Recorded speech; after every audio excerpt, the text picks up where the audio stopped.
안녕하세요. 워런 버핏처럼 매일 신문을 박전무와 함께 읽으면서 투자의 고수가 됩시다. 오늘 6월 14일 수요일입니다. 네. 어제도 좋은 그 어드바이스 또 남겨주신 분이 계시더라고요. 음향 이거 부스터 업 하는 거. 네. 저희 이 편집을 해주시는 분한테 말씀드려가지고 좋은 음량으로 또 서비스를 해드릴 수 있도록 한번 얘기를 해보겠습니다. 굉장히 길게 남겨주셨는데 참 그거 쓰신다고 얼마나 시간이 많이 걸렸겠습니까? 그죠? 거의 뭐 한 2, 30분 이렇게 아주 자세하게 써주셨는데 감사드립니다. 여러분들이 이렇게 하나하나 신경을 써주셔가지고 조금 더 나은 방송이 되는 것 같습니다. 오늘 기사는 전자신문에서 가져왔습니다. 참, 이 구도도 다시 좀 바뀌었죠. 네. 요렇게 또 구도를 한번 바꿔보면 어떻겠느냐라고 해주셔가지고 바꿔봤더니, 훨씬 좋은 것 같습니다. 비주얼이 그죠? 다시 좀 좋아진 것 같습니다. 오늘 기사는 전자신문이고요. 첫 번째 기사가, 창투사가 벤처투자 회사로 명칭이 변경이 된다고 하네요. 우리는 창투사 이런 식으로 이름을 많이 부르는데 벤처투자 회사 어떻게 보면 이게 좀 더 이름이 더 명확하다 그죠? 벤처투자 회사. 네, 이러니까 훨씬 명확한 것 같습니다. 영어로는 그냥 벤처 캐피탈리스트라고 하잖아요. 네, 벤처 투자하는 자금을 벤처 캐피탈이라고 그러고 벤처 투자자들을 벤처 캐피탈리스트라고 하는데 그런 의미에서도 창투사보다는 벤처 투자회사가 맞는 것 같습니다. 제도 도입 37년 만에 벤처투자법 개정안 국무회의에서 의결했다고 그러고요. 1986년 중소기업 창업지원법 제정과 함께 도입된 창업투자회사 명칭이 연말부터 벤처투자회사로 변경이 되고 이 같은 내용을 담은 벤처투자 촉진법 개정안이 13일 국무회의를 통과했다고 합니다. 오는 20일 공포를 거쳐서 12월 21일부터 시행이 되고 제도 시행에 앞서서 하위 법령 정비가 이루어진다고 하네요. 개정안 시행에 따라서 기업 가치 산정이 어려운 스타트업의 투자 유치를 위한 조건부 지분 전환 계약 그리고 저금리 융자와 신주 인수권을 결합해서 스타트업의 자금을 지원하는 투자 조건부 융자 그리고 벤처투자조합의 대규모 투자 재원 확보를 위한 특수 목적 회사 설립 등이 허용된다고 합니다. M&A 펀드의 신주 투자 의무가 없어지고 벤처투자회사 겸용 창업기업자 엑셀러레이터의 이중 의무도 해소가 된다고 하고요. 이영 중기부 장관은 선진벤처금융기법 도입과 투자 규제 완화는 스타트업의 자금 애로를 해소하고 벤처투자 시장에 활력을 불어넣는 계기가 될 것이라면서 현장의 다양한 의견을 수렴하여 하위 법령에서 합리적인 기준을 정하도록 하겠다고 밝혔습니다. 네, 이런 조치들이 하나하나 개선되는 것은 굉장히 긍정적인 변화라고 생각을 합니다. 저도 그 벤처 기업의 투자를 개인적으로 많이 합니다. 예, 개인적으로요. 가끔씩 저를 사칭하는 업자들이 문자 보내가지고 뭐 장애기업 이런 것도 뭐 투자하라고 한다는데 조심하시고요. 저희 여기 채슬리 와서 저희 회사에 방문 또는 거의 다 방문하셨죠. 방문하신 분이 1820명이나 된다고 하는데요. 그 1820명 중에 이제 고객분이 한 400분 넘게 계시는데 그분들 제가 다 일일이 다 만나 뵙고 지방에 계신 분 중에 정말 저희 계약서를 받고 마지막 이제 투자를 하기 전에 제 목소리 한번 듣고 싶다 해서 전화하신 분들 제가 꼭 전화로 직접 전화 상담도 드리고 했기 때문에 네, 혹시라도 그러고 보니까 3년 전에 그 코로나 때도 어떤 분이 회사로 전화 오셔가지고 대뜸 이제 약간 좀 기분 나쁜 목소리로 아니 그동안 전화 한 통 할 수 없냐 했는데 전화를 못 한다고 해서 회사로 전화를 해서 제가 아주 친절하게 받았더니 얘기를 좀 그렇게 하시는 거예요. 그래서 아니 저는 이때까지 찾아오신 분 제가 다 만나 뵙고 전화 통화 원하시는 분도 다 제가 전화했었는데 했더니 그분이 이제 카톡에서 박세익을 사칭하는 사람과 막 얘기하다가 그분도 이제 방송국에 계신 분이라서 그 통화 한번 하자 했더니 그렇게 발을 빼더래요.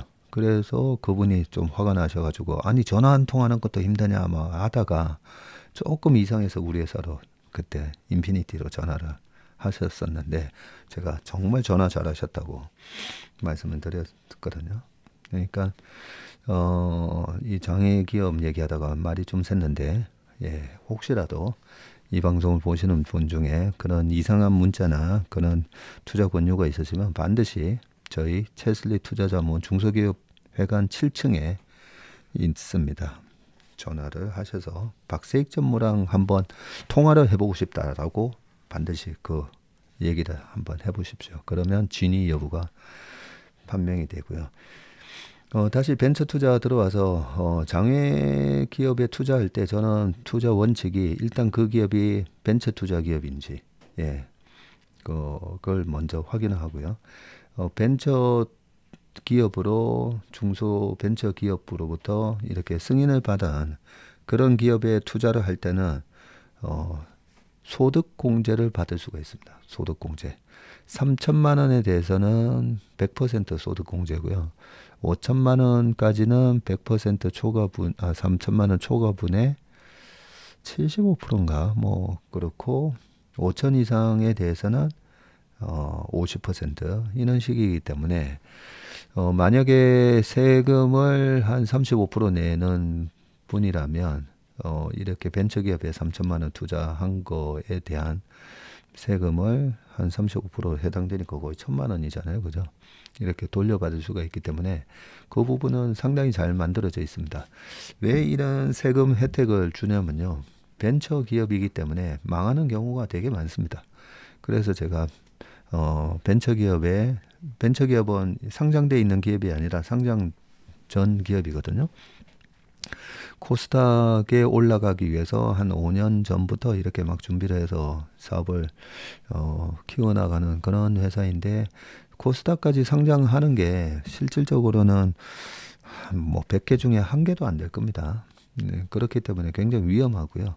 위험해서 제가 저희 고객이나 다른 분들한테는 권유하지는 않습니다. 저 개인적으로만 판단해서 투자를 하고 투자를 할 때 세금 혜택을 받기 위해서 반드시 벤처기업인 경우만 투자하고 반드시 그 회사 사장을 만나보고 그 사장의 됨됨이 CEO 중소기업은 CEO 가치가 뭐 거의 100%나 마찬가지거든요. 중기업도 아니고 아주 소소소 기업이잖아요. 벤처기업은. 그래서 CEO를 만나보고 사람을 믿을 수 있는지 확인하고 그러고 나서 투자를 하고 그 투자를 할 때는 사회에 기부한다는 생각으로 투자합니다. 잃어도 어쩔 수 없다라는 마음으로 투자를 합니다. 그렇게 투자를 하는데 상당히 제도가 잘 되어 있다라는 느낌을 많이 받았었습니다. 네. 이 자꾸만 벤처기업이 이렇게 활성화가 돼야 제2의 뭐 네이버 같은 기업도 탄생을 하고 그죠? 여러 가지 강소기업들, 유니콘 기업들이 탄생을 할 수가 있기 때문에 벤처기업에 대한 활성화 여러 가지 조치는 좋은 것 같습니다. 네, 그 다음은 과거의 벤처기업이었겠죠. 셀트리온과 같은 그런 회사들인데 7월 휴미라 대전 9개사 격돌 삼바 에피스랑 삼성바이오 에피스죠. 셀트리온 참전이라고 되어 있습니다. 서정진 회장님이 그러셨잖아요. 대우가 망하고 나와서 나는 뭘 할까 하면서 보스턴인가 뉴욕인가 어디 가서 계시다가 그때 이제 바이오 기업을 보고 바이오나 해볼까 하셔가지고 처음에 5천만 원으로 회사를 설립했다라고 하셨는데, 네, 그런 게 다 이제 벤처 기업이 돼서 지금은 시가총액이 뭐 셀트리온 삼형제, 지금은 에코프로 삼형제 뭐 이러는데 3, 4년 전에는 셀트리온 삼형제 해가지고 그죠? 합산 시총이 그때 60에서 70조 넘어갔었던 걸로 기억이 나는데 엄청난 회사가, 네, 됐었습니다. 일단 기사를 좀 읽어 보겠습니다.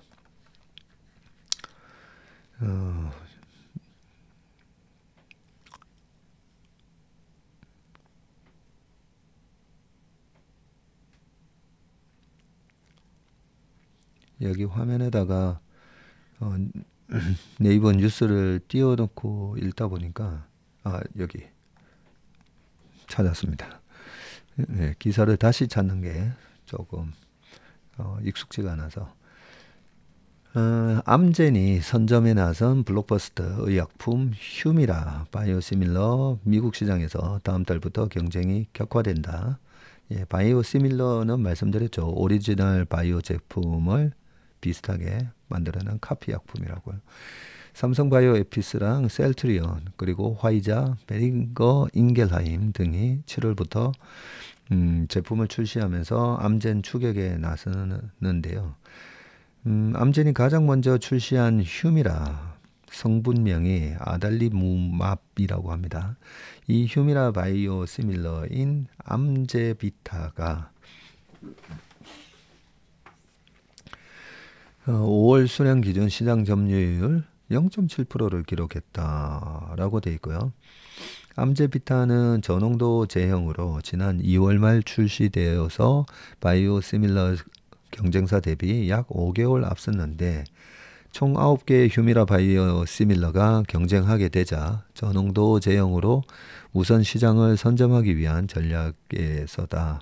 현재 휴미라 바이오 시밀러는 이제 특허 기간이 만료되고 이런 카피 약품을 만드는 회사가 암젠의 암제비타, 삼성바이오 에피스의 하드리마, 셀트리온의 유플라이마, 화이자의 아블릴라다, 베링거 인겔하임의 실테조, 산도스의 하이리모, 코이러스 바이오 사이언스의 유심리, 그리고 비아트리스 훌리오, 프레지니우스 카비의 이다시오 등 9개 글로벌 기업이 출시를 준비하고 있다. 각각 저농도 50mg과 고농도 100mg 제형을 선보일 예정이다. 이렇게 이름을 막 읽다 보니까 옛날에 그 화이자에서 만들었던 게 비아그라죠. 그 비아그라는 이제 바이오 의약품 아니고 이거는 이제 케미칼 베이스의 의약품이고, 케미칼 베이스의 의약품도 특허가 끝나면 제너릭이라고 카피 약품을 만들 수 있다 했잖아요. 그래서 화이자의 바이아그라가 그게 만료되니까 그때 동화제약이었습니까? 동화제약에서 비슷한 그 카피 약품을 만들면서 이름을 자이데나 뭐 이런 식으로, 또 어디는 뭐 88 뭐 있고 또 뭐 여러 가지 이름을 낸 그런 카피 약품이 막 출시됐다라는 걸 보면서 참 이름 재밌게 짓는다 뭐 이런 생각을 좀 한 적이 있습니다. 지난 2월 출격한 암젠을 제외하면 출시 준비 중인 8개사 중에서 7개사가 다음 달 휴미라 바이오 시밀러를 선보일 계획이고요. 셀트리온은 지난달 미국 FDA에서 유플라이마 품목 허가를 획득을 했고요. 셀트리온 헬스케어를 중심으로 미국 직판에 돌입해서 시장 점유율을 빠르게 확대하는 데 힘쓸 계획이라고 합니다. 유플라이마와 휴미라 간 상호 교환성 확보를 위한 글로벌 임상 3상을 미국과 유럽에서 실시하며 차별화도 꾀하고 있습니다. 삼성 바이오에피스도 다음 달 1일을 목표로 하드리마 출시를 준비하고 있고, 하드리마는 이미 유럽에서 임랄디라는 제품명으로 2018년부터 판매하면서 시장 상위를 다투는 유력 제품으로 자리매김을 했네요. 삼성 바이오에피스는 저농도 제형에 이어서 작년 고농도 제형에 대해 FDA 승인을 받았다고 합니다. 고농도 제형은 저농도 대비 약물 투여량을 절반으로 줄인 것이 특징이고, 시장에 쏟아질 신규 바이오시밀러 제품 대부분이 통증을 유발하는 구연삼염을 제거한 것으로 알려졌네요. 휴미라는 작년 기준 약 212억 3,700만 달러. 이게 중요하죠. 도대체 휴미라라는 약이 시장 규모가 얼마이길래 저렇게 바이오시밀러를 만들어서 그 시장에 뛰어들까? 예, 휴미라가 작년 기준으로는 약 27조 6천억 원 매출을 기록한 에브비의 블록버스터 자가 면역 질환 치료제입니다. 네, 에브비의 블록버스터 자가 면역 질환 치료제. 네, 류마티스 관절염 뭐 이런 거 보면 다 그게 이제 자가 면역 질환이라고 돼 있거든요. 자가 면역 질환은 거의 뭐 약간 좀 심하게 얘기하면 약간 불치병처럼 네, 그렇게 여겨지는데 거기에 대한 치료제라고 합니다. 최대 시장인 미국에서만 글로벌 매출 87% 이상을 기록해서 휴미라 바이오시밀러 제조사들이 일제히 미국을 조준하고 있다고 합니다. 미국에서만 87%가 팔리군요. 약값이 비싼가 봅니다. 국내 기업들은 특히 고농도 제형 시장을 주목하고 있는데, 미국 의약품 시장 조사 업체인 심포니 헬스와 아이큐비아에 따르면 작년 기준 미국에서 판매된 아달리무맙 약 85%는 고농도 제형이 차지했다고 합니다. 여기 표에 보니까 표가 정리가 잘 돼 있네요. 제품명과 제조사가 나오고 출시 일정과 농도가 쭉 나옵니다. 암제비타, 하드리마, 유플라이마 해가지고 쭉 나오고 있고, 셀트리온이 7월에 100mg짜리로 이렇게 출시를 하네요. 네. 전자신문에서 가끔씩 이렇게 좋은 바이오 기사를 발견할 수 있는 것 같습니다. 그 다음은요, 가구업계 1세대가 떠난다. 박유재 NX 창업주도 지분 청산을 했다고 합니다. 그래서 최근에 이 국내 주식시장에서도 얼마 전에 루트로닉이 한행컴퍼니에다가 회사를 판다고 공시가 나왔고요. 또 그전에는 한 재작년 2, 3년 된 것 같은데요. 그 클래시스가 또 베인캐피탈에 회사를 팔았고, 그거 말고도 한샘도 회사를 팔고, 최근에는 송원산업 이런 데가 또 매각 이슈가 있다 하는데, 예전에는 이 기업의 M&A 이슈 이러면 잘 믿지는 않았거든요. 네, 왜냐하면 창업자들이 사실 자식보다 정말 더 회사를 소중하게 생각하시잖아요. 그런 부분에 있어서 정말 자식 같은 그런 회사를 팔 리가 없다, 이런 생각을 늘 했었는데, 최근에는 기업 매각 이슈가 꽤 많이 현실화가 되고 있기 때문에 제가 이 기사를 보면서 이분은 그럼 어떤 이유로 이래 회사를 매각을 하려고 하시는지, 청산이 됐다고 했으니까 이미 팔렸다, 그죠? 그 창업자들의 아니 자식 같은 기업을 왜 팔까? 그런 배경이 아마 있을 겁니다. 그런 걸 알고 있어야. M&A 이슈는 재작년에는 또 마이크로소프트가 그 게임 회사를 인수한다. 그것 때문에 그 게임 회사가 그 공개 매수가까지 그냥 한 방에 올랐었잖아요. 갑자기 기억 안 나네요. 예, 그런 것처럼 M&A 이슈는 영원한 테마입니다. 근데 그런 분위기가 뭔가 지금 형성이 돼 있는 건지, 예, 그런 차원에서 기사를 한번 읽어보도록 하겠습니다. 기사가 네, 찾았습니다. 부엌 가구 전문업체 NX 창업주 박유재 명예회장이 보유 지분을 모두 정리했고요.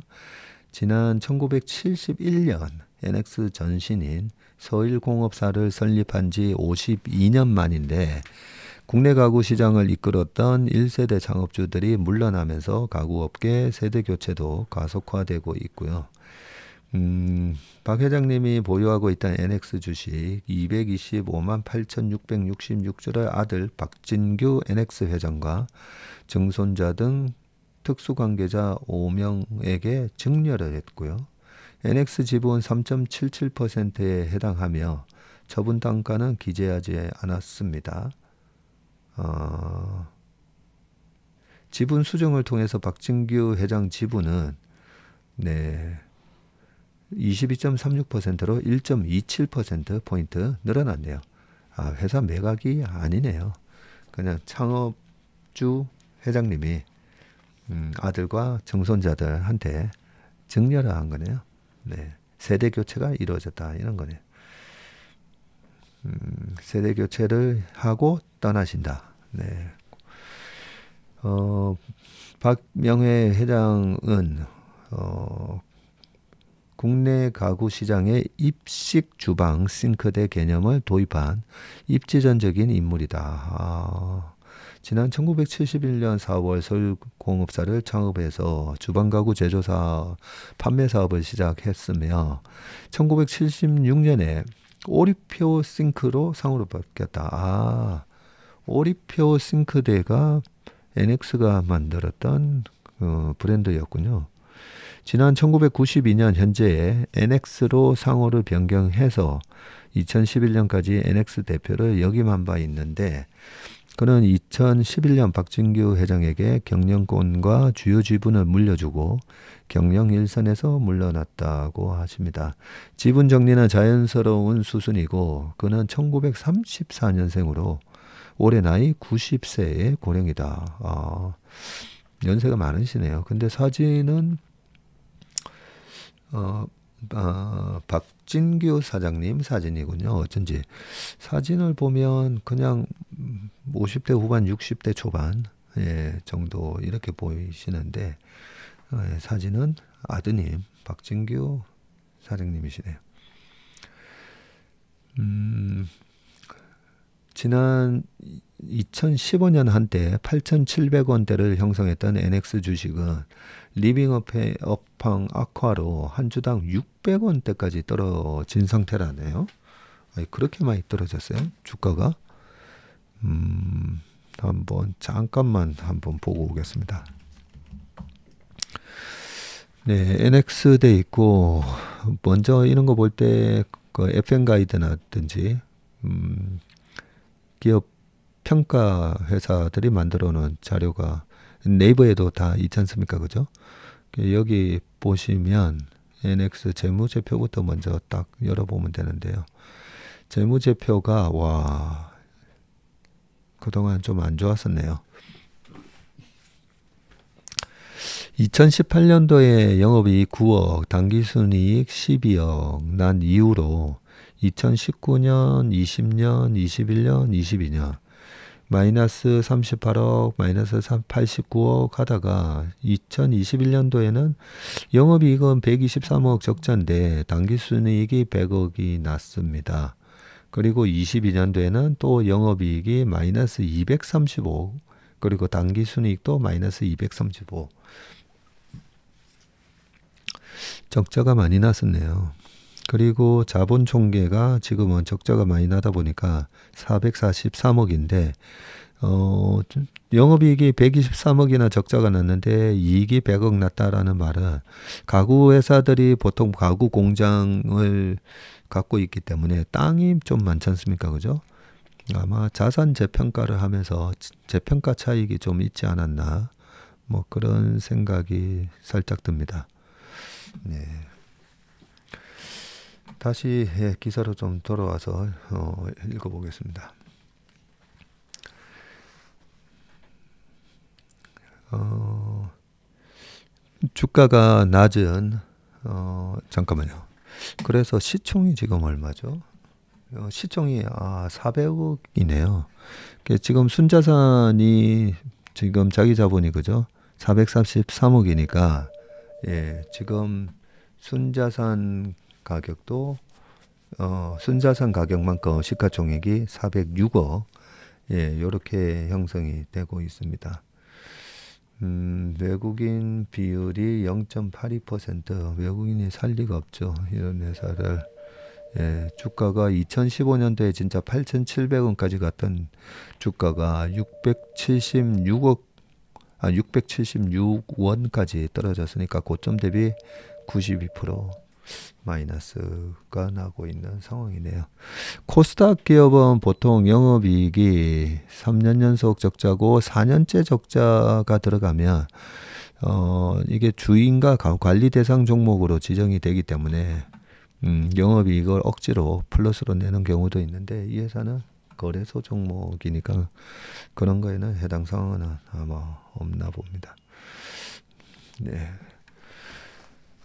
지분 주가가 낮아진 시점에 지분을 넘겨서 증여 부담을 최소화했다는 분석인데 NX 관계자는 창업주 지분 정리는 개인적인 자원이라고 짧게 답을 했고 일부러 업황이 일시적으로 안 좋을 때 지분을 넘긴 거 아닌가 뭐 이런 부분은 아마 기자가 질문을 하신 것 같은데 예, 회사가 경영 상태가 상당히 지금 업황이 되게 안 좋다 그죠? 안유수 에이스 침대 회장도 지난달 보유 지분을 모두 정리했고요. 그는 약 175억 원 상당의 에이스 침대 지분 5%를 딸 안명숙 씨에게 증여를 했다고 합니다. 다만 안 회장은 경영 참여를 이어간다고 했고요. 지난 2002년 아들 안성호 사장에게 대표직을 넘긴 후에도 사내 이사로서 경영에 참여를 해오셨다고 합니다. 조창걸 한샘 전 명예회장님은 일찌감치 지분을 매각하고 회사를 떠난 상태인데 그는 특수관계인 지분을 포함한 한샘 지분 27.7%를 지난 21년 사모펀드 IMM 프라이빗 에쿼티에 매각을 했습니다. 2년 전이고요. 그는 재단법인 태제재단을 중심으로 사이버 대학 설립 등 교육 사업에 매진하고 계신다고 합니다. 가구업계 1세대가 완전히 물러나면서 변화의 움직임도 늘고 있는데 기존 사업 경쟁력 강화에 치중했던 1세대와는 달리 신사업을 통한 신성장 동력 발굴과 판매 채널 다각화 등 다양한 시도를 펼치는 모습이고 NX의 경우에는 지난해부터 반려동물 사업에 뛰어들었네요. 반려동물 전용 가구를 제작하는 것은 물론 반려동물 영양제 등을 판매하는 쇼핑몰 베네퍼피도 론칭을 했다고 하고 전체 매출의 80% 이상이 기업 간 거래 B2B에 치우친 만큼 기업 소비자 간 거래 B2C 사업을 강화해서 균형을 맞추겠다는 의도라고 합니다. 에이스 침대는 라이브 커머스 등 신규 채널 발굴에 적극적이고 이날 현대 H몰에서 2023년 상반기 인기 상품을 소개하는 라이브 방송을 진행한다고 뭐 그렇게 되어 있네요. 가구가 뭐 이케아뿐만 아니라 가구도 참 보면 고부가 가치가 아니라 이제 저부가 가치가 되면서 또 환경 오염 물질도 좀 많이 나오고 거기에 따른 비용, 환경 규제가 강화되면 강화될수록 그게 다 비용이 되니까 그죠? 네, 그러면서 참 어려움을 많이 겪고 있는 것 같습니다. 네, 그 다음 기사는 쏟아지는 러브콜 유럽 첫 분리막 제조 기지 SKIET 폴란드 공장을 가다라고 되어 있습니다. 한번 보겠습니다. 폴란드가 우리가 저기다가 저렇게 공장도 지어주고 하면서 또 폴란드는 우리로부터 또 무기도 많이 사가고 서로 상부상조하고 있습니다. 지금 폴란드 제2도시인 크라쿠프에서 차로 1시간 30분 가량을 달리자 돈브로바고르니차시에 도착을 했고 수도인 바르샤바에서 남서부로 약 300km 떨어진 폴란드 최대 산업지대 중 하나다.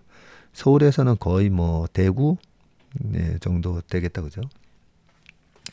유럽 첫 전기차 배터리 분리막 공장인 IT 테크놀로지, 폴란드 공장이 이곳에 자리했고, SKIT 분리막 공장은 남다른 위용을 뽐냈는데 사진에 보니까 굉장히 공장이 크다, 그죠? 축구장 약 80배, 축구 얘기가 또 나오네요.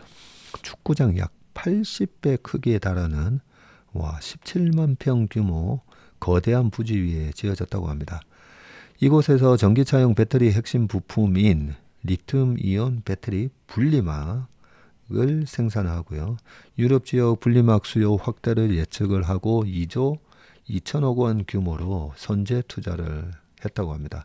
2021년부터 가동된 폴란드 1공장에서는 연간 최대 3억 4천만 제곱미터 규모 분리막을 생산할 수가 있고요. 현재 시운전 중인 이 공장을 포함해서 오는 2024년까지 3, 4공장을 모두 완공해 가동한다는 목표입니다.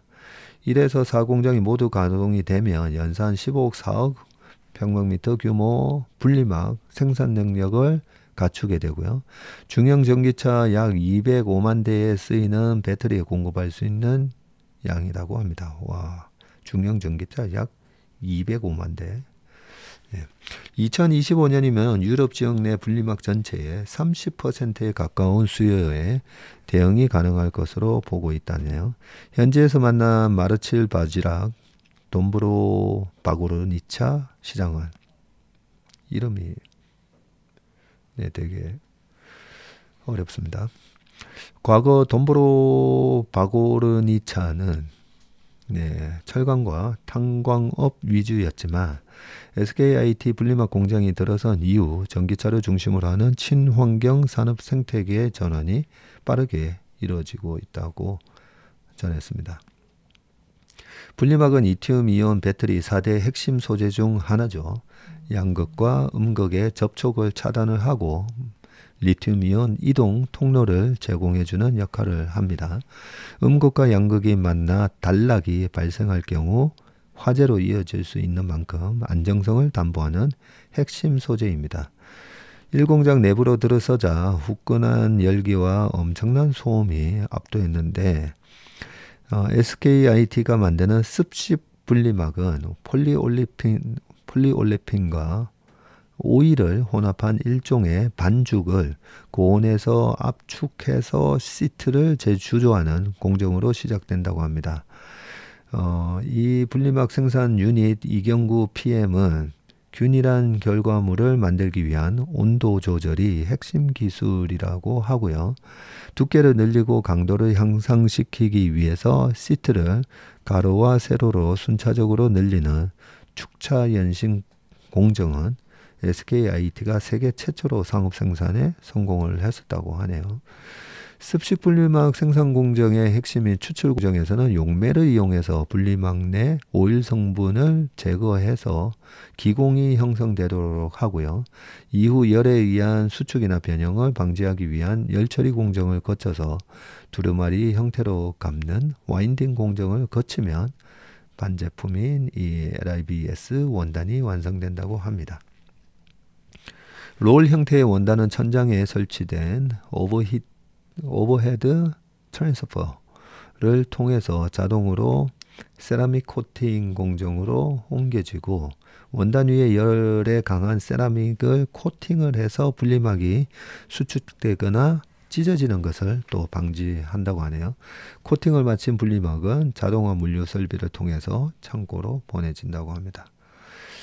이곳에서 생산된 분리막의 약 80%가 헝가리와 미국 SK온 전기차 배터리 공장으로 공급이 되고 유럽 내 신규 배터리 제조사가 속속 등장하고 완성차 업체도 배터리 기술 내재화를 시도하면서 고객사 러브콜이 이어지고 있다고 하네요.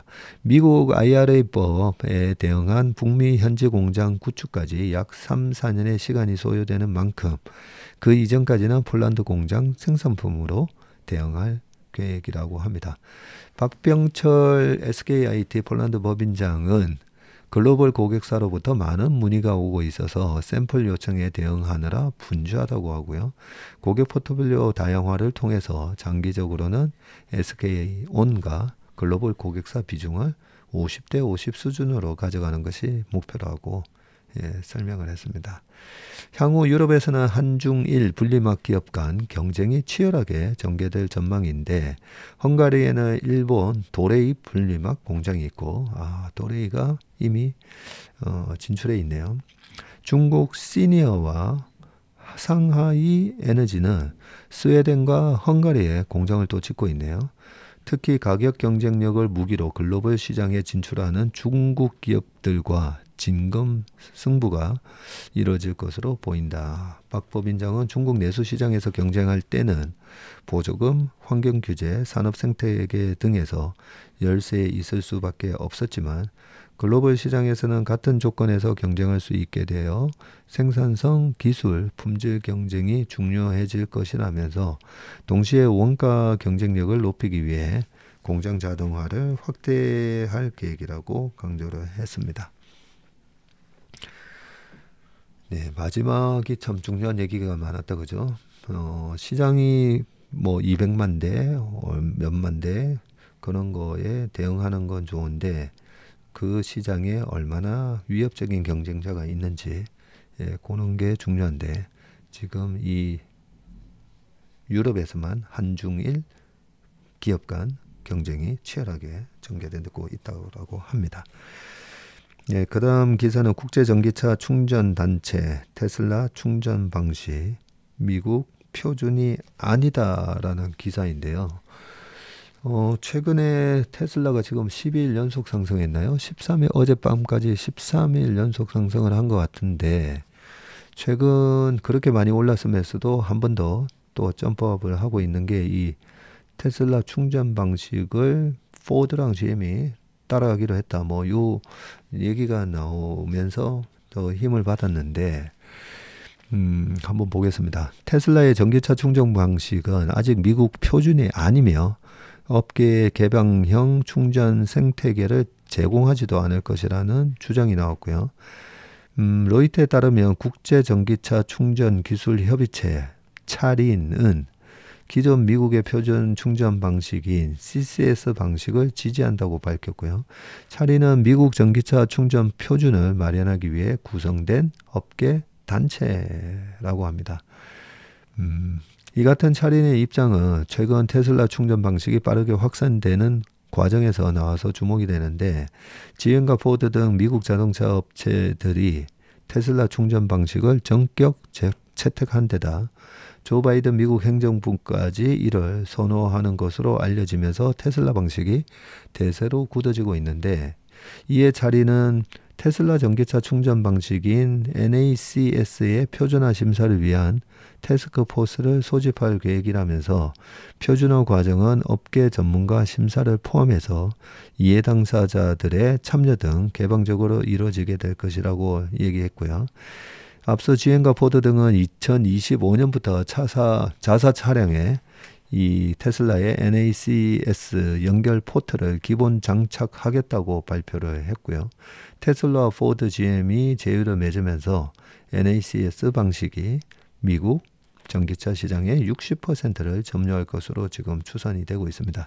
미국 내 전기차 충전소 운영 업체인 블링크 차징과 차지 포인트, 호주에 기반을 둔 트리티움 등도 자사 충전소의 기존 CCS와 NACS 연결 포트를 제공하겠다고 밝혔고요.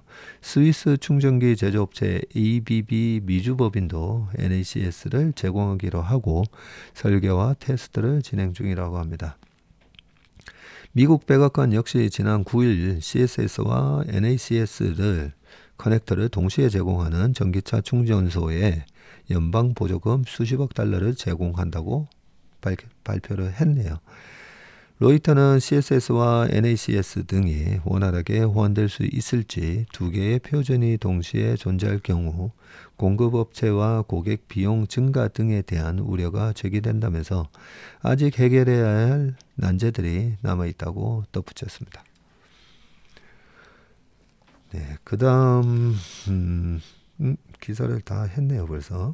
네, 마지막 기사는 포스코 홀딩스가 국내 최초로 아르헨티나 염호 기반 2차 전지용 리튬 만든다라는 요 기사이니까 얼마 전에 3프로TV에서 이 아르헨티나 포스코 홀딩스의 이 염호에 있는 공장 시설까지 직접 가서 촬영을 해온 영상을 본 적이 있는데 한번 읽어보시길 바라겠습니다. 네, 그러면 오늘 웜의 심박은 여기까지 하겠습니다. 오늘 하루도 건강하시고 화이팅 넘치는 하루 되시길 바라겠습니다. 고맙습니다.